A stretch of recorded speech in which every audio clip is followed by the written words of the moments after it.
Um, we are recording this program, and at the conclusion of the program, you'll get a link to access the recording as well. And with that, I will say good afternoon and good morning to the West Coast. I'm Trudy Murata, Volunteer Community Ambassador with AARP Virginia. I want to welcome you to our HomeFit Modify Your Home for Safety and Comfort webinar this afternoon, and thank you for joining us. Today's program is scheduled to go for about 75 minutes, but we could finish early depending on questions and answers, which we'll handle at the end. In the reminder for today's email for today's program, we included a link to download the slide presentation if you'd like to follow along. Additionally, if you provided us with your mailing address, we will be mailing you a hard copy of the Home Fit Guide to you later this week. AARP surveys show that nearly 90% of the 50+ population want to stay in their homes and communities as they age, where they have strong social networks and a sense of familiarity. Who doesn't? Most people say they want to stay in their homes and remain involved in their communities as they grow older, but will those communities and homes be livable for them? This is a question AARP has been asking since its founding in 1958, and the association remains a leader in promoting housing options to this day. That's why webinars like this one are so important. And now on to our program. I am thrilled to be joined this afternoon by Bob Eifert and Jane King. Together, they will present this program, so let me tell you a little bit about each of them. Bob Eifert has been active in the Aging Network for 30 years. He was director of Alexandria's Agency on Aging, the deputy director of the city's Office of Housing, the director of Senior and Specialized Housing for Fairfax County, and then the long-term care program manager for Fairfax County. He retired in 2016 when he began volunteering for AARP with our HomeFit program. He has served on the Alexandria Commission for Aging for 12 years and was chair twice. He has been an Alexandria resident for nearly 40 years, and we're very fortunate to have him on our team.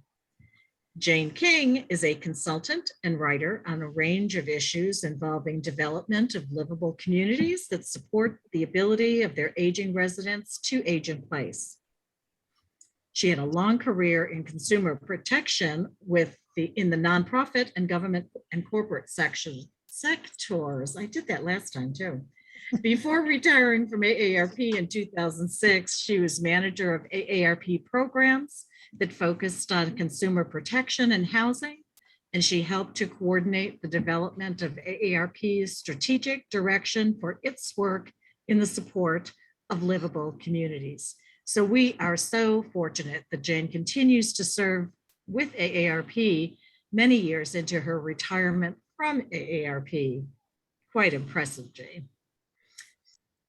In her volunteer role for AARP, she has led discussions on Medicare and healthcare reform and is currently presenting AARP's HomeFit programs. I'll be back later with my AARP colleague, Sarah Jacobs, to assist with questions and answers at the end. So we will continue with the program at this point. Bob and Jane, I will leave it to you. Okay. There are probably obvious reasons for AARP's interest in a program such as HomeFit, and that is as we age, we often want to keep the home we're in or live in a home that we can stay in as long as possible because it accommodates our needs. And that's what the HomeFit presentation is about.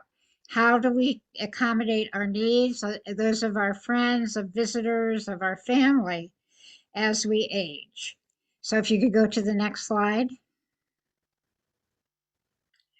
So our agenda for the HomeFit presentation is the perks or benefits of making your home fit.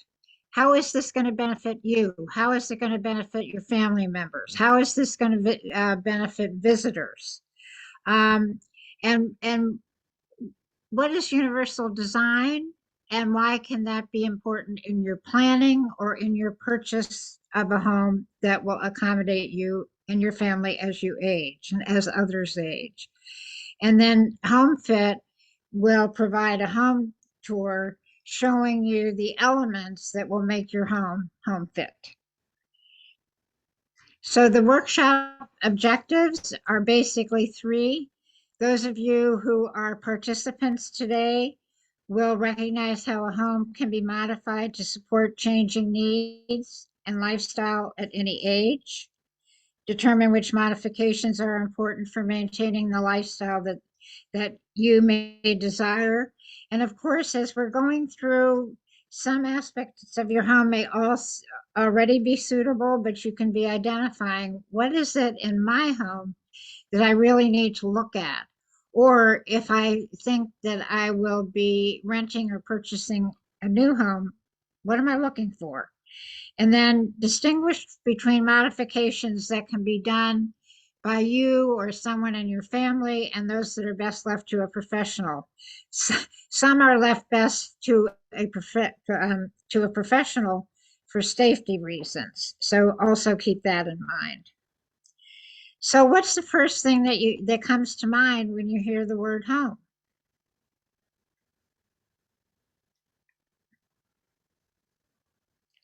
What ideas do come to mind? Sorry, Jane, I had a I had a delay in getting my microphone off.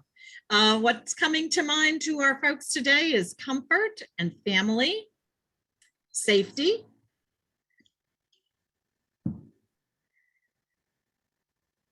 And that's all I have for you this afternoon.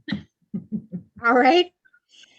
I know one thing that comes to my mind is that when you're comfortable in your home, it's a great place to invite friends and to share opportunities with them for meals or entertainment of many kinds.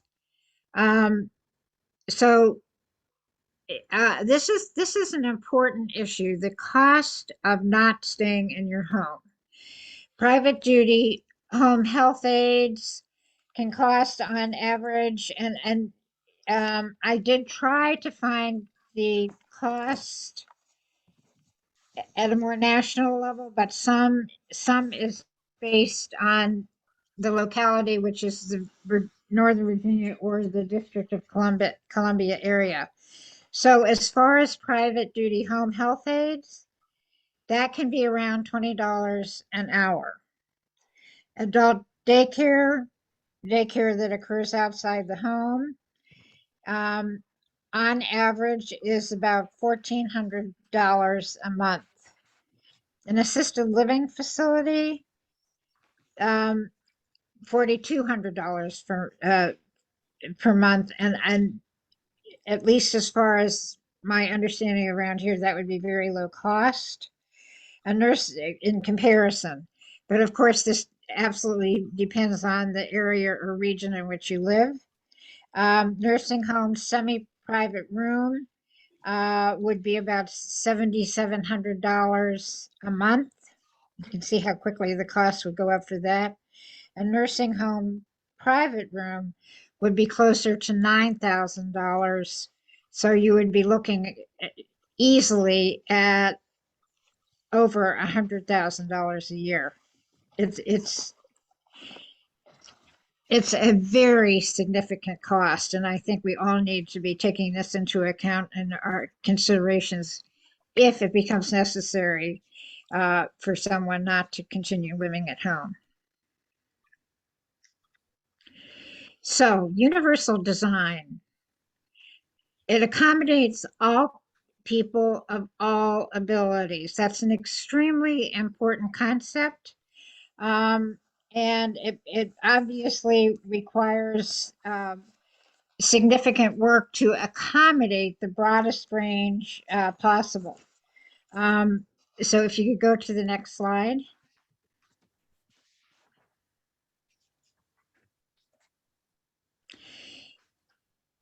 I'm sorry, I think I have jumped ahead. So can you go back one slide? Universal design is basically design that accommodates as many people as possible. So what you see on this slide is a very graduated ramp. So of course it would be easy to walk up that ramp, but certainly uh, enables a person using a wheelchair to get up that ramp. And as you see, there's accommodation too for people who would be more comfortable using the steps. But the whole idea of universal design is design products, homes, buildings, transportation, whatever the entire built environment should be taken into account so that as many people as possible, no matter what their mental or physical capacities are, can use them. So some common examples that we see all the time are curb cuts, because curb cuts enable a person walking across the street um, to walk easily, but also allows the person in a wheelchair to cross, a person pushing a stroller, whatever, so that the person does not have to step down off the curb. Universal design also would include such things as automatic doors, which we see in so many buildings now, and so many other accommodations that are fairly universal, to use that word now. But in homes, they can mean such things as one no-step entrance to enable the user of a wheelchair to enter, wider hallways, again, for multi-purposes, for someone carrying grocers, for someone using a walker, for someone using a wheelchair, for someone who is trying to move something through a hallway. There's all kinds of reasons to look at universal design. Universal design was created by a man at North Carolina State who had disabilities himself. So he created the idea of making it possible for people with disabilities to continue negotiating in ways that did not in any way discriminate against them. And part of the idea is, since most of us do not want to be too different from each other, to make it possible for a person with disabilities or using a wheelchair to use as much of their environment as possible without any discrimination. So universal design is something that should be taken into account by all those who are modifying homes, building new homes. I think more of this kind of building is being done, but for those who are looking at building a home or making changes to their homes would benefit greatly by looking at universal design, what the ideas are, what the principles are. Next slide, please.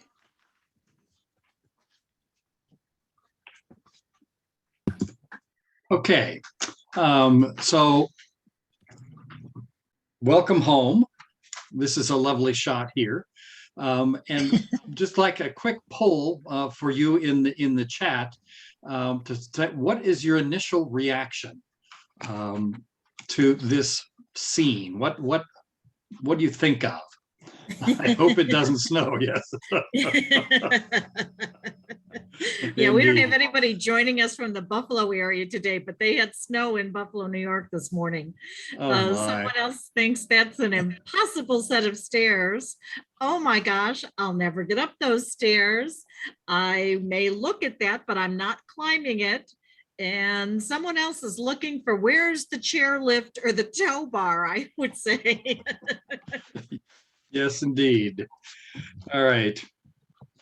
Clearly, it is very important to have a way for people to get into your home and to get around your home. And so as we look at the exterior of the home, we're trying to provide access. That long stairway was very unwelcoming. I'm hoping at the top that there was a driveway hidden by the length of the steps, so that it would be easier to get in. But it definitely makes it difficult. And what you want is, as Jane was talking about with universal design, to be able to welcome everyone into your home, but most importantly, welcoming yourself. So next slide. The exterior begins with the front entrance. How do you get into your house, or an entrance? And certainly the best possible entrance is a 0-step entrance. This means, as you can see in the picture, the grading of the lands and landscaping are sloped so that it goes up to an even threshold through the door. And goals are safety and practicality, to make sure that you can get through the door easily, and people who might have a walker or wheelchair or any other type of mobility impairment can easily move through the door. It's so important, and the pathways up are important. Many times it's not an option to do that. There are too many steps, or too much of a grade height difference. So one possibility you see here is called walker steps. So the walker steps, these are long and shallow steps, usually about 2 feet deep, and the rise is only 4 inches. So you would have space to use a walker, put a walker up one step up at a time, and same for coming down. Makes it a lot simpler with those short risers and the long length of the depth of the step to negotiate and get up. And someone who's not using any other device with the handrails can easily navigate those steps and get up to the front door. Another way in, next slide, is the ramp. And ramps allow for a change of grade that is not too terribly steep. The idea is the ADA requirement, Americans with Disabilities Act, is that for every 1 foot of length, you only go up 1 inch. So it's 1 inch to 1 foot. So if you have a 12-inch rise, you need a 12-foot long ramp. So some of those can be pretty long ramps, and for an especially high spot might require a switchback, where it goes partway down, hits a landing, and goes the rest of the way down. What you see here are several options for ramps. The permanent ramp that is built into the home, or built into the ground. Temporary ramp, that's something that could be removed if it were no longer needed. And that may be something that someone would look for to take away when you're going to sell the home. But it is this, they all have that same slope of 1 inch of rise for every 1 foot of ramp for every 1 inch of rise. Another option, if you have just a low threshold, or maybe a single step, is the threshold ramp. And that can be a permanent ramp, or it can be a portable ramp.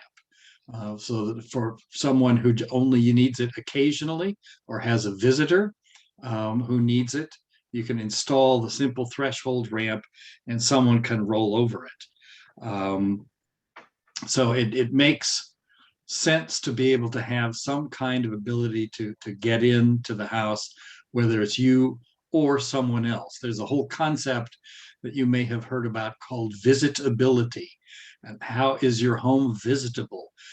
Whether you need the assistance or not, can someone else get into your home through the steps or through the doorway?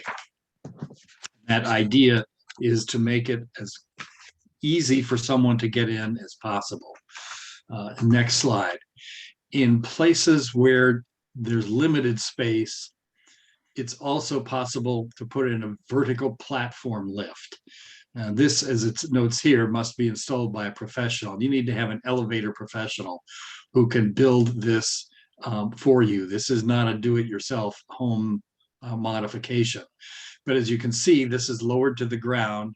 You would roll or walk into the platform, and then electric controls lift you up to the top, and that top panel lays down across the porch, and you simply roll or walk right out without having to deal with the steps. This is a much more expensive, but can work very well for in a situation where it's for your own home and you need to have it, and you don't have the long length it would take to get up those 1, 2, 3, 4, 5, or 6 steps up to the front of the house and to a front porch. Next slide. The other part of the exterior, and we'll talk about some of the features we see here in subsequent slides as well, but I'm going to focus just here on the outdoor lighting, making sure that you can clearly see your way into the house. What you see here are downcast lamps, which are ideal because there's nothing underneath the lamp to block the light and allows the maximum amount of light to go down. If that's not something you have on your home, just having the light is critically important to be able to see to get in the door. And see to approach the door for whatever's there. This is showing another 0-step entrance. If there are steps, it becomes even more important to have good lighting to make sure that you can easily see your way in. And the other thing, not just the entry lighting, but having pathway lighting. And one of the inexpensive options, the green stars, by the way, indicate what are considered value added options that are not expensive. And that's the solar powered pathway lighting. And you may have seen those where there's just a little solar panel attached to a small light. And during the day, the sunlight and even just bright light can be enough to charge that battery and have it last most of the night, if not all. And finally, address numbers. That is so critical that your address number be easily seen. Something that ideally would be lit either by one of those an adjacent light or internal lighting in the numbers. If not that, then something that is reflective or has a big contrast with the color of the house. So black numbers on a white house, white numbers on a dark gray background if there were a shutter or something, but the numbers need to be large and easily visible from the street. This is very important for first responders, but it's equally important for the pizza delivery person to get to your door when you want to eat something. So that's any kind of delivery. And these days when we're having more and more things delivered, it becomes more important. Thank you, Jane.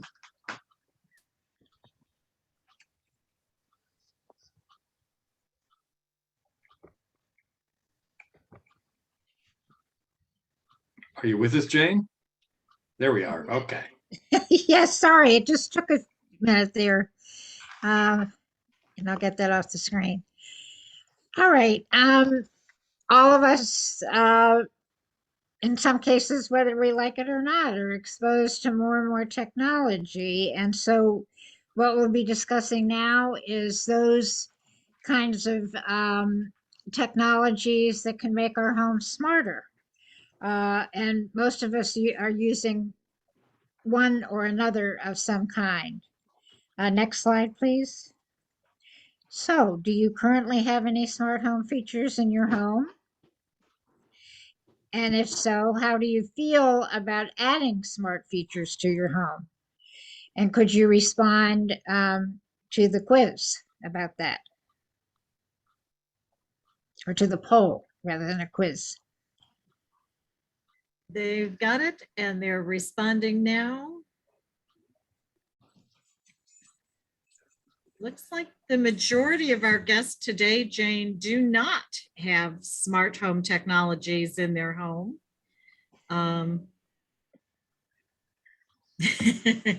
We have a comment saying, I have no interest in smart anything except humans.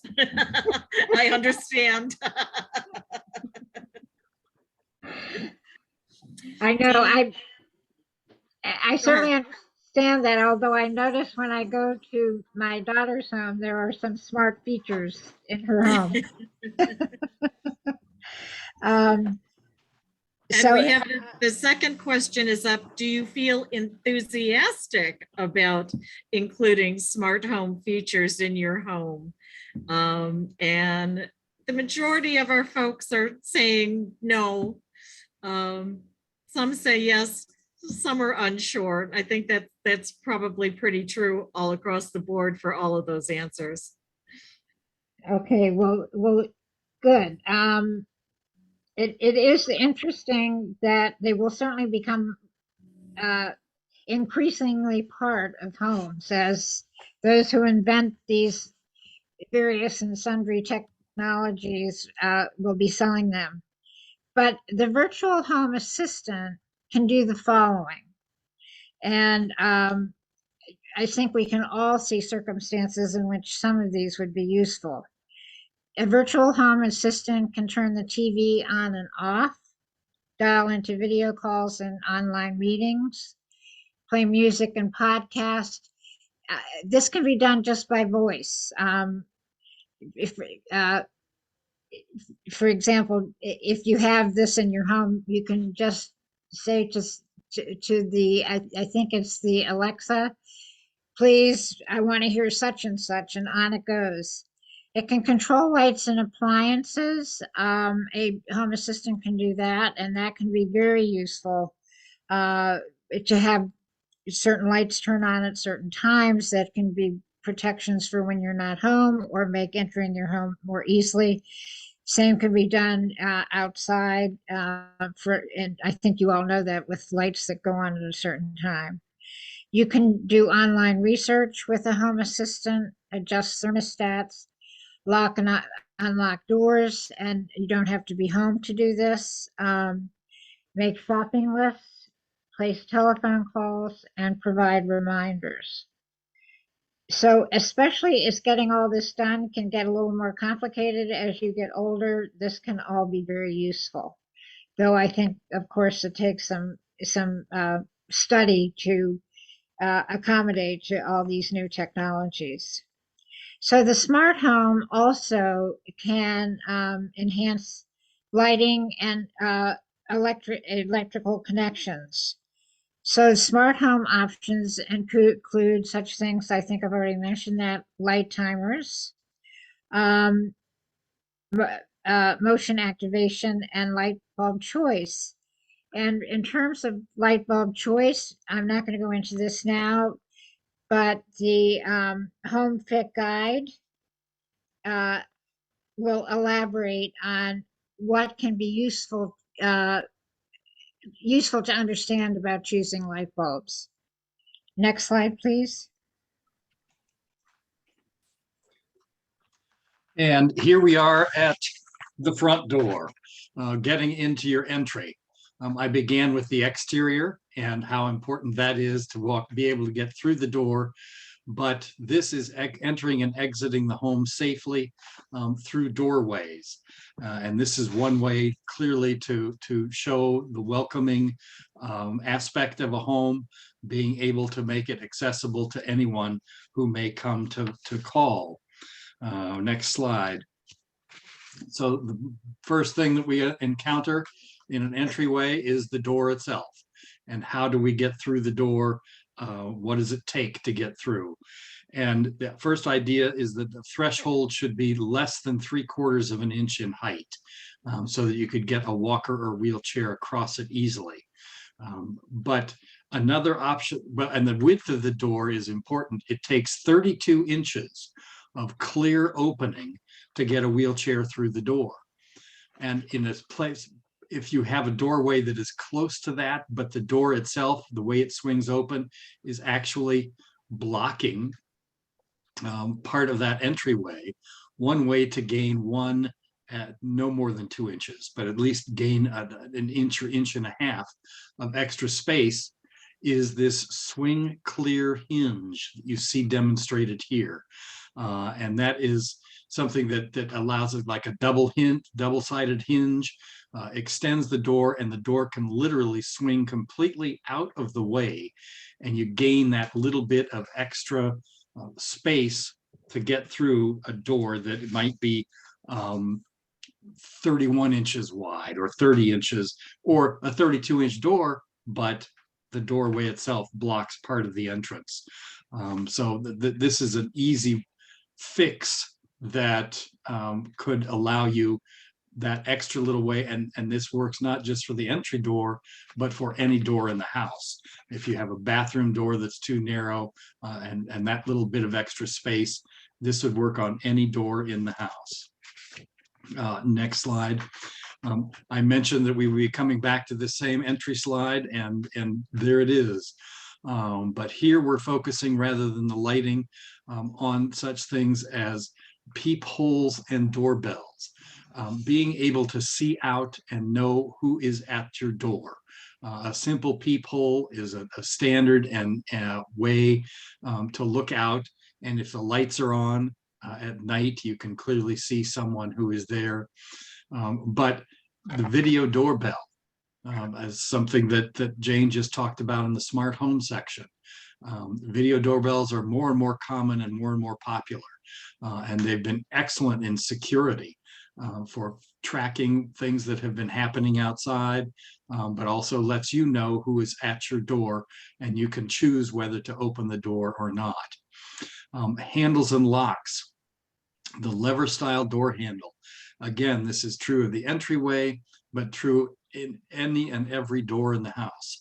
Having lever style handles makes it so much more easy to grip the door handle and turn it rather than a knob, especially for someone with arthritis or any kind of neuropathy that may be causing them to have difficulty. That lever handle makes it different. And then the door lock, a digital door lock, another smart home option, can allow you to open the door.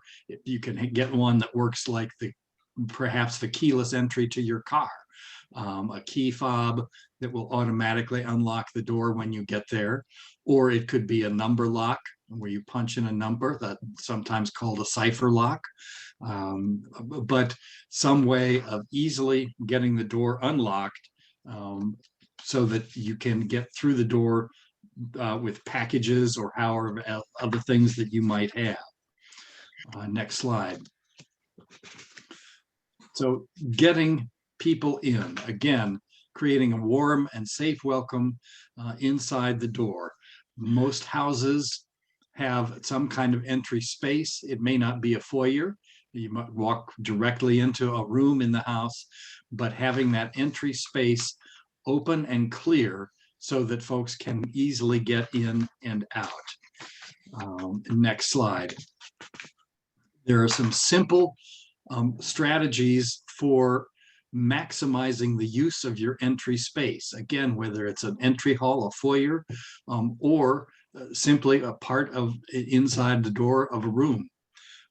You walk directly into the living room of the house, for example. But having some simple things there that make it easier to organize. So you're looking at useful furniture, perhaps a bench where you could sit and take shoes on and off at the door, a commode or tabletop thing where you could have storage, but some place to set things down easily inside the door. You see there a mail organizer, keys, simple pegs to handle your keys, perhaps a mirror for checking hats and things like that, but also coat hooks. If there's no closet available, coat hooks can make it much more convenient to hang things right there near the door and give you easier access for entry and exit. And also the bench outside the door which was part of the previous slide of the slide of the front door. If possible, having a place to set things down or set yourself down if necessary by this front door at the outside. Jane.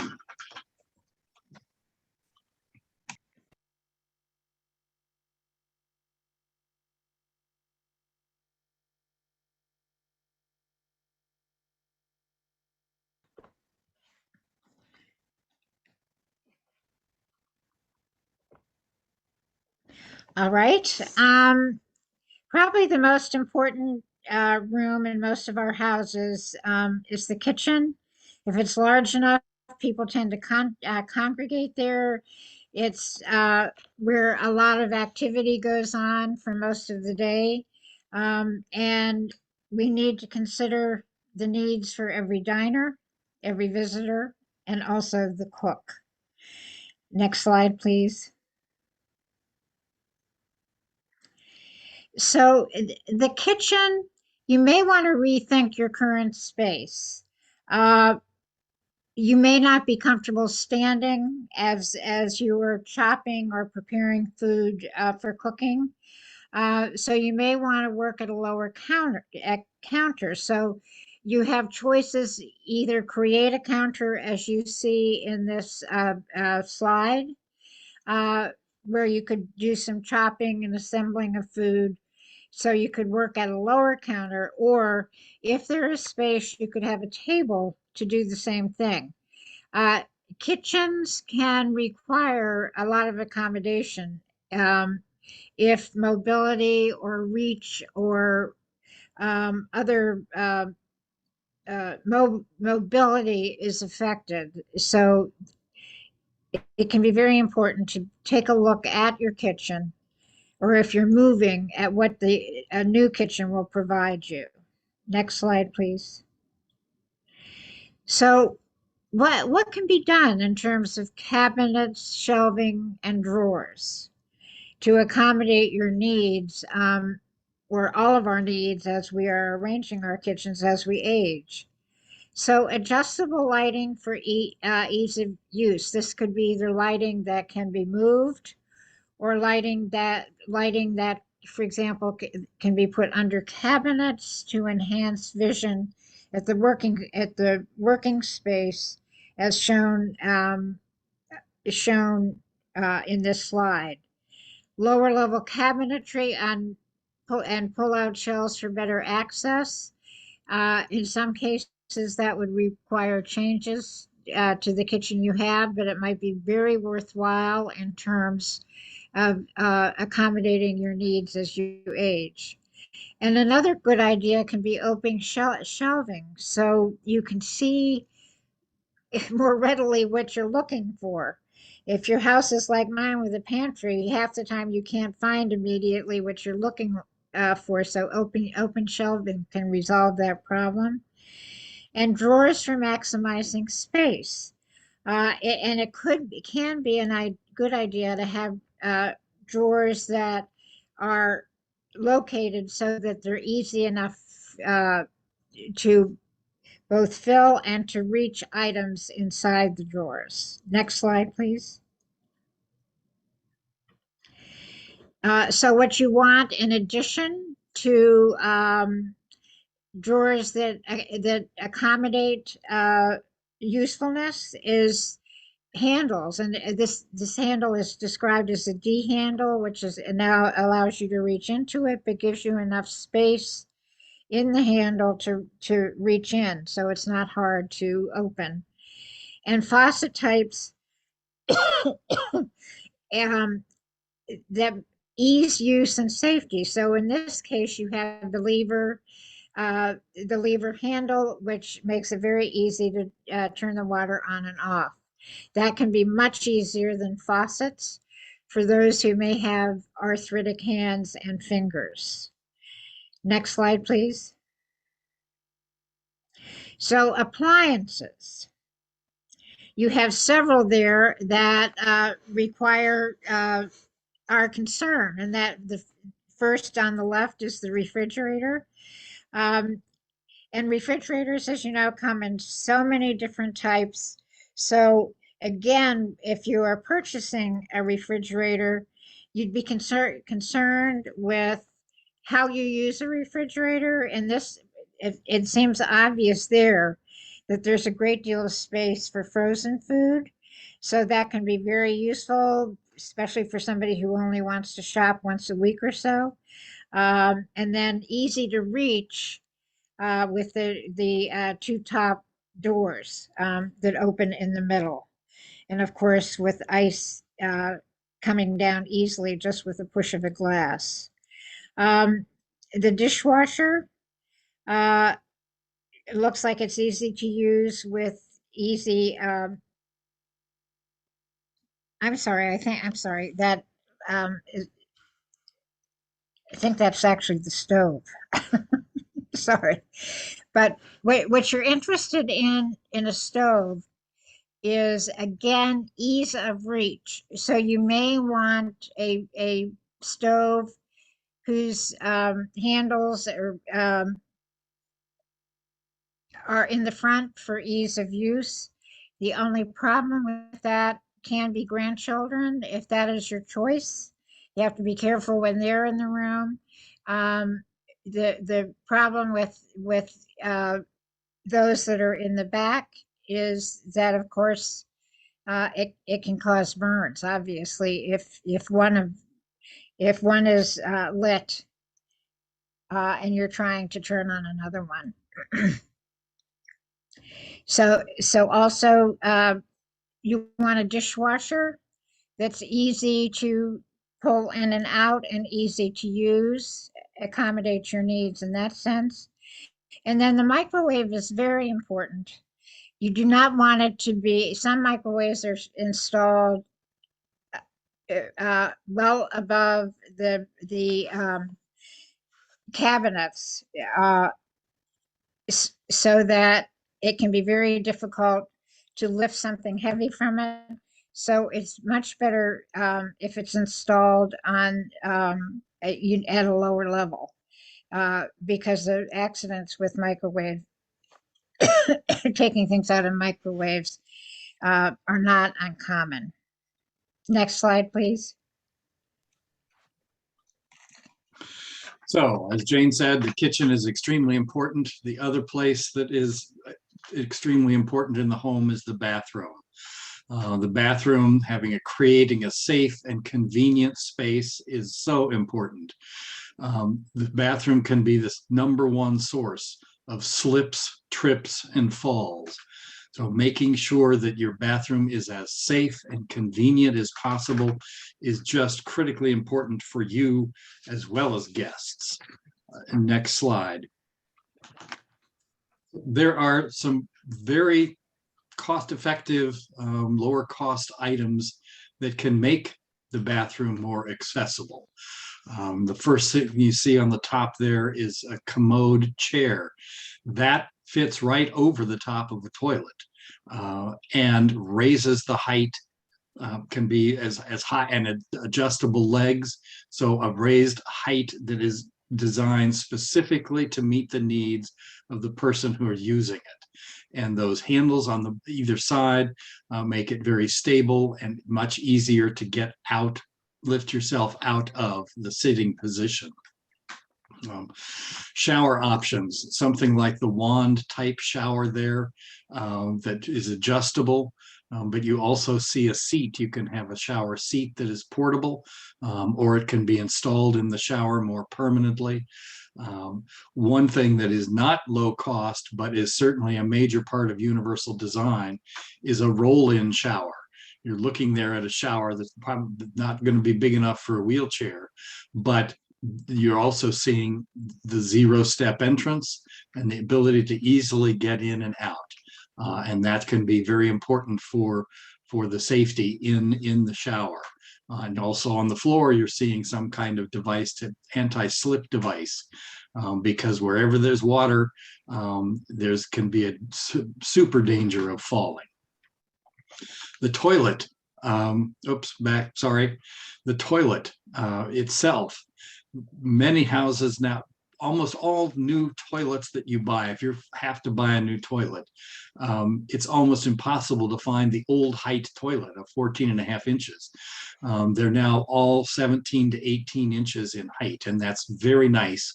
But if you're not replacing the toilet, you can also buy that lift. You look at the toilet base riser. You can have that installed and have a current toilet and raise it up to a greater height, and that you can adjust according to the height of the riser. Buying a riser that is higher and fits your needs particularly, it makes it more personal. And finally, there's the transfer bench. If you have a tub, certainly getting in and out of the tub can be one of the more dangerous things that we do. The chance of slipping and falling is much greater in something like that. So this transfer bench is an inexpensive, simple way to sit down outside of the tub and then swing your legs up and over the edge of the tub and be inside the tub. Then you can either push that aside or push that to the back of the tub for a standing shower, or you can use it as a seat to assist in the shower, especially with that handheld wand type shower head. Next slide. And certainly having various kinds of assist bars and grab bars to hold on to. So getting into and out of the bathtub, having a solid grab bar that allows you to hold on and step in or step out of a slippery surface. The grab bars definitely need to be permanently installed to the stud of a wall behind whatever your shower or bathtub is lined with, whether it's tile or whether it's fiberglass or whatever. Just a suction cup kind of grab bar doesn't give you any safety. It has to be able to support your weight in case you really do start to slip and you have to hang on to that. It is important. The vertical bar is better, or the horizontal bar can be better, but the vertical is fine as well. And what you're seeing here is certain options that are available now that are not as obvious. So the soap dish there is actually a grab bar. It's simply mounted to something that is very sturdy on the wall. Clearly the horizontal grab bar there shows that, but there are also toilet paper dispensers, holders that can double as a grab bar. If that is located directly next to the toilet and makes it convenient, if that is again mounted permanently and strongly to the wall studs, you could put your hand on that bar and get in and out. So grab bars can be much less obtrusive, perhaps, than they have been in the past. But it is so important to be able to have them and to be able to assist yourself, either at the toilet or in the tub or the shower, to be able to move around. Okay, Jane? All right. Living spaces. And this is where we'll be looking closely at universal design and incorporating those conveniences that will make living in your home, if it's not already available in your home, more comfortable. And what you see here is grandparent and grandchildren, which is common use of living space in our homes, and also for guests. And there are all kinds of reasons for having people in your home. So there are many safety considerations, making sure, for example, that people can move around in the home comfortably, that they don't trip. There are certain considerations we should keep in mind. Always anchor tall furnishings to the wall to prevent tipping. So you see the bookcase, I'm not sure that's anchored to the wall, but it'd be very important to make sure that there was no possibility of slippage. Secure exposed cords to the floor by using an electric cord approved adhesive or covering. Check the cord regularly to make sure it has not become a tripping hazard. Um, Keep about 2 feet of space between a couch, for example, and the ottoman in front of it, so it doesn't in itself become a tripping hazard, and allows people to maneuver around it. Avoid furniture with sharp corners. And this would be good for children, adults, making sure that they don't end up hurting themselves by when they're moving around. And secure area rugs to the floor with long slip mats or double-sided tape. Uh, these changes can make your home much safer, more comfortable, and give you a range of options about what you can use, such as an area rug, but making sure that you're not creating a slippery environment. That can be a problem with area rugs. Next slide, please. So with lighting and electrical, use as much natural light as possible, and night lights and motion sensor lighting so that moving around at night, excuse me, does not present hazards when it's absolutely pitch black. So one suggestion can be to have night lights installed around your home, not just in one room, and motion sensor lighting. So of course, when you're walking, whatever room you're walking into will light up as you move. And then rocker style switches, as you see on the slide, which are much easier to use than the kind that is more traditional. An ideal switch replacement is 3 to 4 feet from the floor. Can be the ideal place, so that it enables most people to turn on and off the lights as needed, to include children as they're getting a little taller. Glow in the dark light switches can be very useful, so the lights can be found in the dark, and wall sconces in the bedroom. Next slide, please. In dining areas, the basic issue here is that furnishing recommendations, for example, that chairs, where useful, have handles, they're easy to move, that they're in places where you can be comfortable, where it's easy to carry your food, that you're in a safe place, convenient place, and so forth.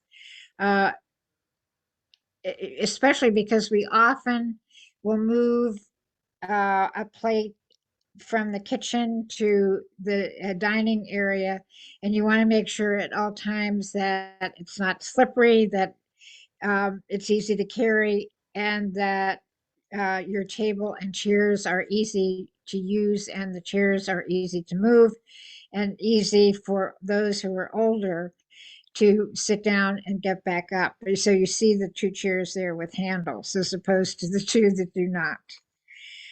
Next slide, please. So for hallways and stairways, and this can be so utterly important, the number of injuries caused to older adults because of falls on steps is cause of, in many cases, permanent immobility, or certainly at times death. So it's extremely important to take a good look at steps and hallways. So the steps should always be clear, have handrails on both sides. If there's carpeting, it should be very low pile, very absolutely level with the step. There should be motion censored night lights so that nobody's ever trying to do the steps in the dark. If there are runners and riser covers, that they're plumb, that they allow that they allow easy use of the steps. And again, if there are runners, that they are of a material that is not slippery. Next slide, please. And then stair lifts are an alternative solution for two-story dwellings. They can be very important when injuries have occurred, and that can be on a rental basis, perhaps, for the time that the person needs the stair lift, or they can be installed permanently. This is not an inexpensive proposition, but it can certainly make it possible to stay in the home for as long as possible if a person can no longer negotiate the steps. It can be, as this says, an alternative solution for two-story dwellings. It can prevent the necessity for moving out of a home. And it certainly adds to the comfort for the person using it, no longer needing to be worried about negotiating the steps or finding it impossible. Next slide, please. The laundry room. Very often, this is in our basements, so that if possible, it would be good to have the laundry on the living floor, but that's not always possible. But in any case, there are ways to adapt for greater use.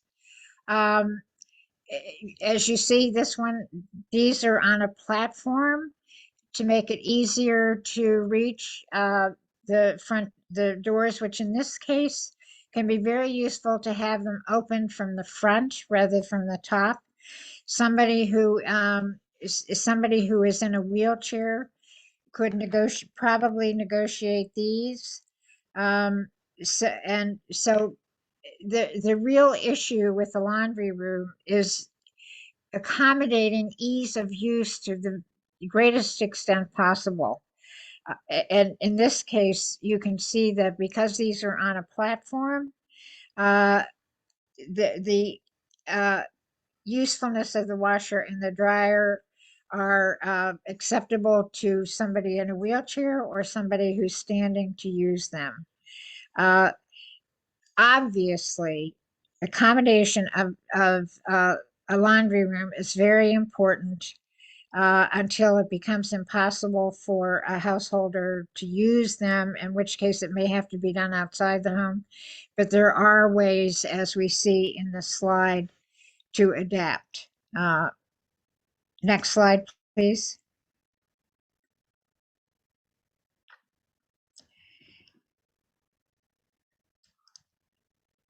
So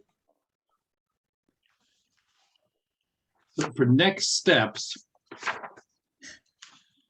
we'd like you to think about, are there a couple of things that would work for you, that would allow you to make your own home more livable, more accessible, something that you could do fairly soon.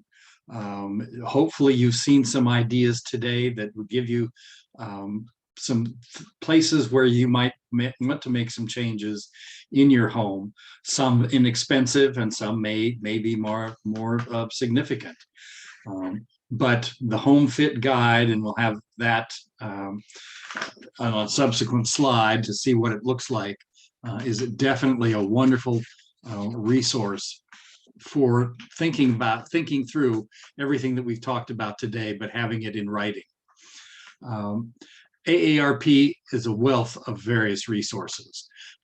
Livable communities, that is a whole concept of how to make the entire community more livable.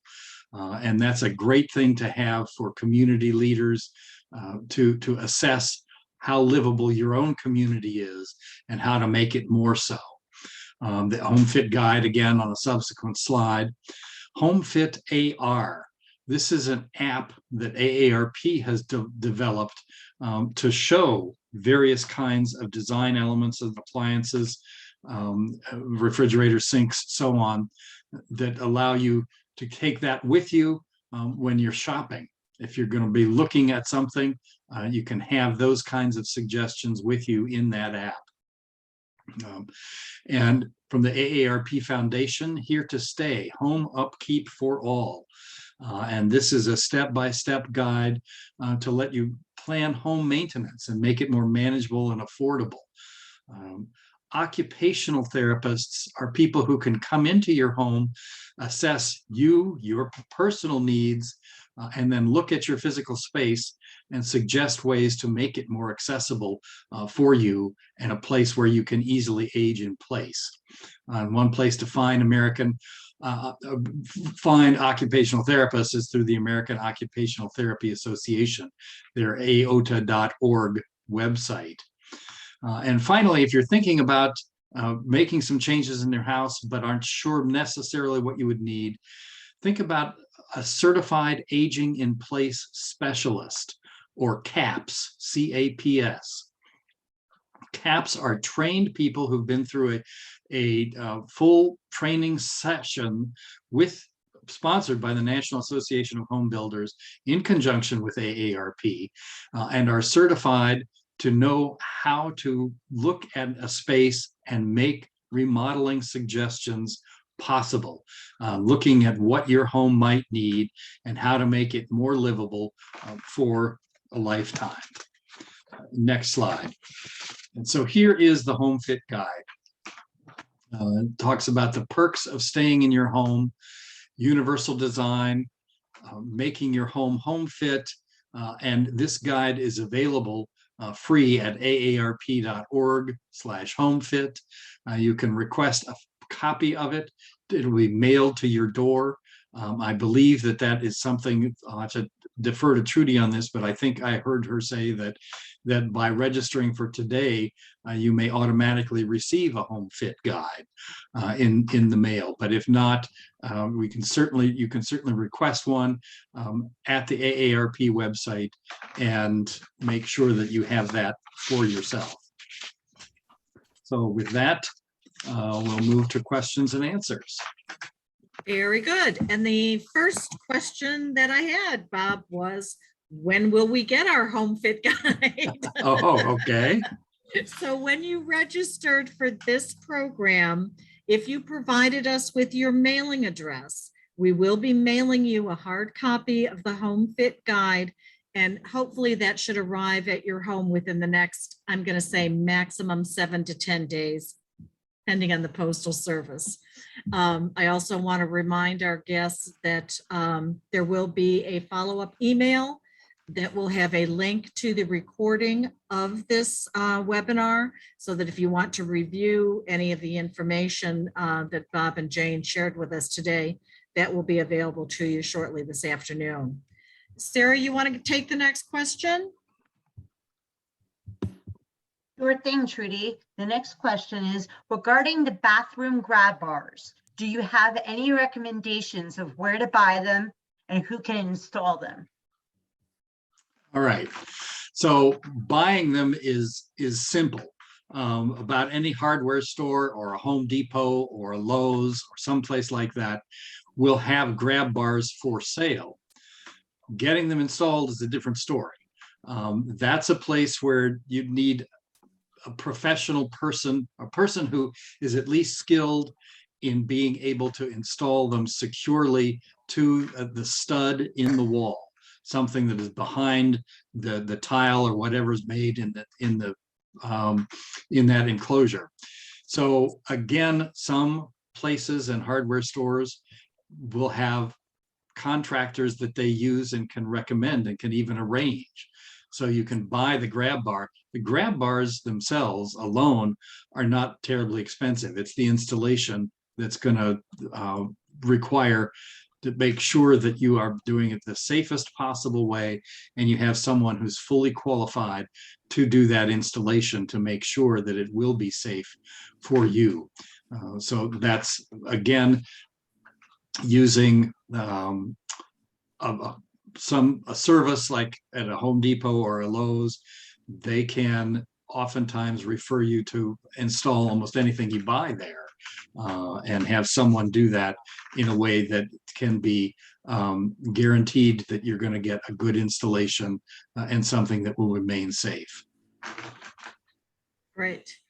Bob or Jane, I think either one of you could answer this one. Do you know of any nonprofit organizations that can help low-income seniors make these changes?